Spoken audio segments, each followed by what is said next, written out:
In this video, I discussed dwarves in Dungeons & Dragons. Welcome to my channel. I focus on tabletop role-playing games, video games, and science fiction. I have to mention the artwork. I took the artwork from the cover art of the book The Dwarves by Markus Heitz. I'm not sure if I pronounced the last name correctly. The book is a great book. Don't get me wrong. They say never judge a book by its cover, but this has what I really consider a wonderful cover encapsulating what I view as a dwarf in Dungeons and Dragons and other fantasy settings. This is just beautiful artwork that I really, really like, that sets the tone for this discussion. If you're going to talk about dwarves, one of the things you have to talk about is their lifespan and age. Now, according to the 5th edition of Dungeons & Dragons, dwarves can live to approximately 400 years, but on average they live about 350 years, and they don't get to what we'd call middle age until they're about 50. So if we assume that that's the age before they start having children, that still causes some interesting problems. At age 50, your father's probably alive, your grandfather is alive, your great-grandfather, your great-great-grandfather, your great-great-great-grandfather, and your great-great-great-great-grandfather are all alive. So you have this interesting problem in that if you're looking for someone to talk to get advice from, you know, as you get older, you would love to be able to go talk to your parents. I know both of my parents have passed away, and there are things you would have actually liked to have said to them.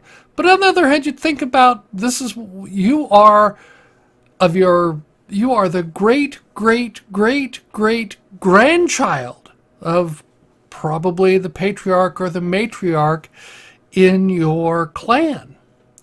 Now, my sister is 15 years older than I am, and she's happy she's got great-grandchildren. And so, that's just, they're right there. You have 4 generations. You can have 5, but we're talking 7 generations are probably alive.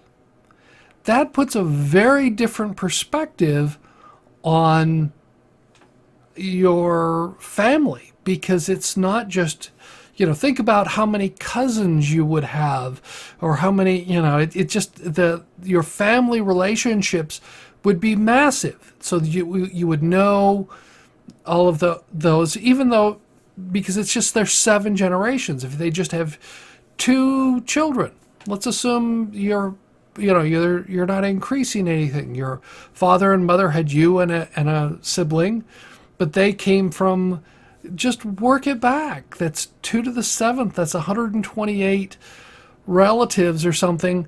That's like that. You could, and it just gets huge. If you have a growing population of dwarves, there would be a large number of people you're related to. So this is something you should be thinking about, which they talk about. This is your relationship to your clan, relationship to your family, and holding grudges and wanting to go back and make sure that things that your family had, they still have, going and finding a battle axe that was lost by your great-great-great-grandfather so you can bring it back to him because he's alive. And it actually begs the question, why didn't he go get it? So, or do you, after a certain age, then do you stop adventuring? Which may be a possible reason, but you think about this, on average, you're going to have 7 generations. That means you may have some people out there who have 8 generations of dwarven characters in there. Now, this also has some interesting, such long lifespan, has some interesting impact. Think about today in our economy where everybody, you borrow money and they charge interest. Compound interest is horrid when you live this long, because you don't want to borrow money and not pay it off. Or you think about it, if you can just invest a small amount of money. That's the key. They say today, if you invest when you're young in your 401k and then you wait until you get older to decide to tap into it, all that money accumulates because of compound interest. So it would make sense, even if the dwarves don't do it, if the humans do, you would want to go in and invest a small amount of gold. You invest it when you're, say, in your 50s, and you don't pull it out until you're well past 350. So you've got 300 years of compound interest accrued on something that's so you could have vast wealth that way if you want to get into that type of thing. You're short, you're stocky, you're extremely densely built. That's the description of them. So think about what this means for how your character plays. It's not just that you have, you have all these family ties. You may run into family. You would immediately recognize someone unless you're ostracized. It sort of explains, why are you out adventuring? Because have you been ostracized from your family? Did you do something to your clan, to your family? Or why are you out wandering around? You should love a forge. Does that mean that if you come across a forge in a dungeon that you would want to clean it up and get it running again? These are things that you have to think about when you start playing a dwarf in Dungeons and Dragons. You're stocky, you have the same mass as a human, but you're just much shorter. So you're barrel chested, you're well built, you're things like that you want to you need to eat at least as much as a human, maybe more.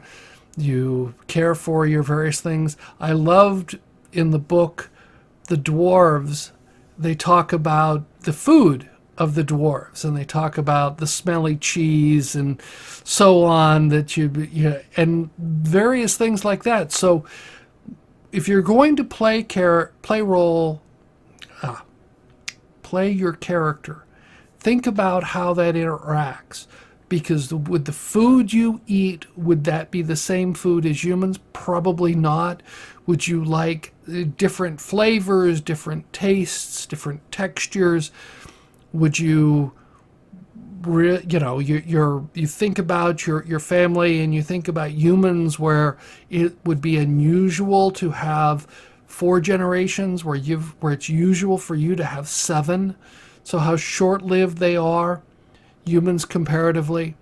So these are things to consider when you're role-playing and how you interact with other characters. Thank you.